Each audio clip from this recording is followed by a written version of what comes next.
হচ্ছে বেবিকর্ন। আজকে বেবিকর্ন দিয়ে স্যুপ নুডলস করব। বেবিকর্ন বাচ্চাদের ইমিউনিটি সিস্টেমটা অনেক ভালো রাখে, এর উপকারিতা অনেক।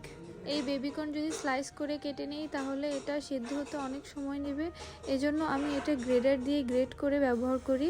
তাই নিয়েছি বেবিকর্ন, এরকম গ্রেড করে নিয়েছি, আর নিয়েছি গাজর। এবার পরিমাণ মতো জল আর তাতে একটু লবণ দিয়ে এগুলো ভালো করে সিদ্ধ করে নিব। কম আছে সময় নিয়ে সিদ্ধ করব, তাহলে এটা ভালো গলে যাবে। এতে আমি এখন একটু মরিচ ভেঙে দিলাম, প্রিয়ম একটু ঝাল ঝাল খাবার পছন্দ করে।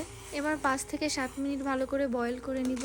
এবার পরিমাণ মতো নুডলসটা দিয়ে নিলাম। প্রিয়মকে এখন একসাথে পুরো 1 প্যাকেট দেই না, হাফটা দিয়েছি, আর ভালো মতো সেদ্ধ করে নিলাম। ঠিক এইরকম একটা কনসিস্টেন্সি এসেছে।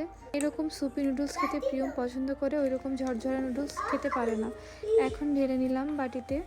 সবসময় একই স্বাদের নুডলস রান্না করে দেই না, আলাদা আলাদা টেস্ট পেলে ওরা খাওয়া একটা উৎসাহ পায়। ভুট্টা, গাজর, মিষ্টি আলু, বিনস, আলু এবং বিভিন্ন ভেজিটেবল দিয়ে যদি এভাবে দেওয়া যায় তাহলে টেস্টটা কিন্তু অন্য ধরনের হয়, ভিন্ন স্বাদের হয়।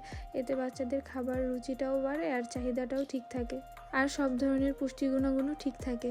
আজকে নুডলস রান্নায় আমি ডিম ইউজ করিনি। ডিমটা দিলে ভুট্টার যে একটা স্মেল সেটা প্রিয়ম বুঝতে পারতো না, তাই চেষ্টা করি ও সব ধরনের খাবার এবং ঘ্রাণ বুঝতে পারত।